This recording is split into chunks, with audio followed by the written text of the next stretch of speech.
মাতচোর যত এলাকায় সন্ত্রাস করার চেষ্টা করবে, মাতচোরকে আমরা বাড়ি থেকে বের করে দেবো না। এটা আপনারা সবাই দায়িত্ব নিয়ে আজকে এখানে আমরা একটা পার্টি অফিস উদ্বোধন করেছি।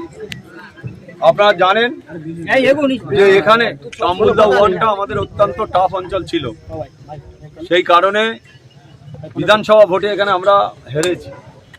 একটা কথা মাথায় রাখতে হবে, সামনে পঞ্চায়েত নির্বাচনকে মাথায় রেখে প্রতিটা অঞ্চলে প্রতিটা বুথে বুথে বুথ কমিটি তৈরি করে আগামী দিনে আমাদের ঝাঁপিয়ে পড়তে হবে। এই যে তাম্বুলদা ওয়ান, এখানে কর্মীরা যেভাবে এখানে আইএসএফ এর কর্মীদের যেভাবে আক্রমণ করা হয়েছে, এখানে তৃণমূলের নেতৃত্বরা, আজকে তৃণমূলের নেতৃত্ব সব মুখ লুকিয়ে আছে। যারা অত্যাচার করেছে, জুলুম করেছে, ঘরবাড়ি দখল করেছে, লুট করেছে, একটার পর একটা সন্ত্রাস চালিয়েছে এই তাম্বুলদা ওয়ানে।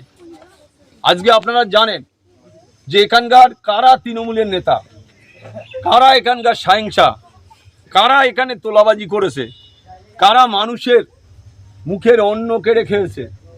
আজকের একটার পর একটা ঘরবাড়ি ভাঙচুর, লুটপাট। আজকে সেই তৃণমূলের যারা নেতৃত্ব, তারা এখন চেষ্টা করছে যে বিজেপির হাতে হাত ধরে এলাকায় সন্ত্রাস করার চেষ্টা করছে। আমি বিজেপির বন্ধুদের বলবো যে এই ধরনের তোলাবাজ, এই ধরনের সন্ত্রাসকারী, তারা যদি মনে করে বিজেপিতে গিয়ে তারা রেহাই পাবে, তাম্বুলদা অঞ্চলের নেতৃত্বরা কেউ ছেড়ে কথা বলবে না, এটা জেনে রাখতে হবে। আজকে তৃণমূলের নেতারা প্রকাশ্যে আসতে পারছে না। আমরা এর আগে একটা অঞ্চলে মিটিং করেছি, সেখানে হাজারে হাজারে মানুষ, আমরা সেখানে সে অঞ্চলে একটা পার্টি অফিস উদ্বোধন করেছি। মানুষের ঢল, কাতারে কাতারে মানুষ।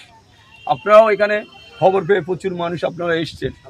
একটা কথা মাথায় রাখতে হবে, নিজেদের রুখে দাঁড়াতে হবে, নিজেদের লড়াই করার মানসিকতা তৈরি করতে হবে। আমি সব সময় 365 দিনই আমি ক্যানিং পূর্বে পড়ে থাকি। আমার এলাকায়ও আইএসএফরা ধরে, দাদা এখানে কেস হচ্ছে একটু দেখে দাও, ওখানে থানা জুলুম করছে একটু দেখে দাও, সব ব্যাপারটা আমার দেখতে হচ্ছে। ভাঙড়েও দেখছি, ক্যানিংটা আমার বেশি করে দেখার দরকার কেন, এখানে আমি আইএসএফের মনোনীত ক্যান্ডিডেট ছিলাম, হয়তো আমি যে কোনো কারণে হেরেছি, আপনারা সবাই জানেন। তাই আমি আজকে বলবো যে আপনারা রুখে দাঁড়ান, প্রতিবাদ করুন, প্রতিরোধ গড়ে তুলুন। আমি আপনাদের পাশে আছি, থাকবো। কোনোভাবে তৃণমূলের যারা নেতৃত্ব হারমাত, যারা তৃণমূলের হারমাতরা বিজেপিতে ঢুকে সন্ত্রাস করার চেষ্টা করছে, আমরা তাদের 1 ইঞ্চি মাটি ছাড়বো না। যত লড়াই করতে হয় আমি সামনে থেকে লড়াই করব। পুলিশ আগে আমার অ্যারেস্ট করুক, তারপর আমি দেখব।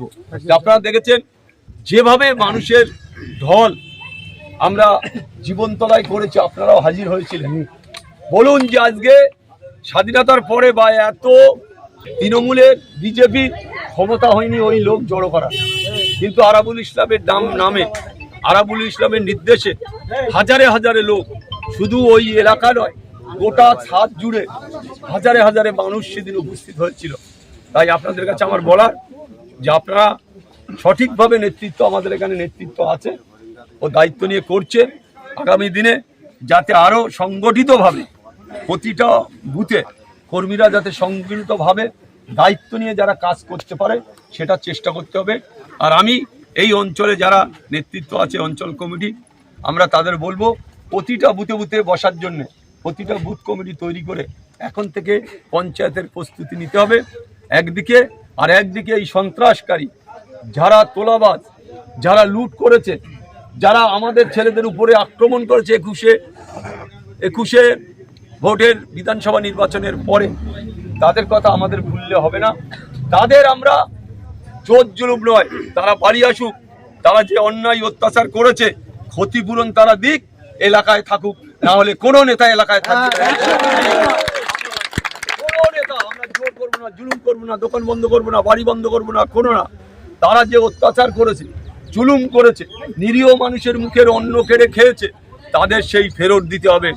আমরা প্রতিটা গ্রামের নেতৃত্বদের বলবো আপনারা সতর্ক থাকবেন, কারা আসছে, কারা যাচ্ছে, কারা গ্রামে ঢুকছে, কারা অত্যাচার করেছে, আপনারা গ্রামের লোক সবাই জানেন। সেই তৃণমূলের নেতাদের কোনো রকম ছাড় হবে না, কোনো রকম ছাড় হবে না। সবার কথা রাখতে হবে। ঠিক তো নাকি? কোনোভাবে আমরা এই অঞ্চলে মাটি ছাড়বো না, এটা আপনাদের মাথায় রাখতে হবে। আমি আপনাদের সামনে থেকে, আপনাদের পাশে থেকে আমি লড়াই করার জন্য প্রস্তুত আছি। তাই একটা কথা মনে রাখতে হবে যে আপনারা মাথা তুলে দাঁড়ান, লড়াই করুন।